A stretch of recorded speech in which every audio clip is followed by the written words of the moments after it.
খুব সহজেই ও অল্প উপকরণে এই ডাবের পুডিংটা বানানো যায়।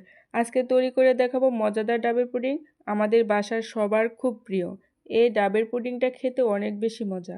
বিশেষ করে গরমে অনেক বেশি মজার হয়। এক পিস খেলে মনে হবে আরও এক পিস খাই। চলুন মূল রেসিপিতে চলে যাই। প্রথমে ডাব নিয়েছি 2টি। এগুলোর থেকে পানি বের করে ছাঁকনির সাহায্যে ছেঁকে নিয়েছি। ডাবটিতে নারিকেলের শাঁসটা ছিল পাতলা, তাই আমি খোসাতে থাকা অবস্থায় ছুরির সাহায্যে চিকন চিকন করে কেটে নিয়ে চামচের সাহায্যে তুলে নিয়েছি। এগুলোকে যে বাটিতে পুডিংটা সেট করব সেই বাটিতে শাঁসগুলো বসিয়ে দিলেই অর্ধেক কাজ শেষ।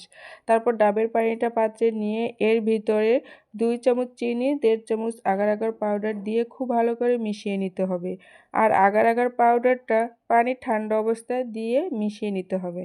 তারপর চুলায় বসিয়ে বলক না আসা পর্যন্ত জাল করে নিতে হবে। যখন 3-4 বার বলক আসবে ঠিক ওই পর্যায়ে গরম অবস্থায় ঢেলে দিতে হবে। আগের থেকে নারিকেলের শাঁসটা যে বাটিতে নিয়েছি ঠিক ওই বাটিতে ঢেলে দিয়েছি।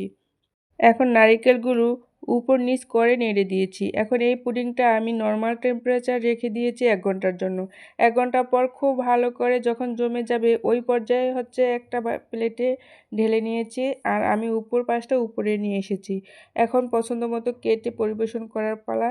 আশা করছি আজকে ডাবের পুডিং রেসিপি সবার কাছে ভালো লেগেছে। সবাইকে ধন্যবাদ জানিয়ে আজকে এখানেই বিদায় নিচ্ছি। আল্লাহ হাফেজ।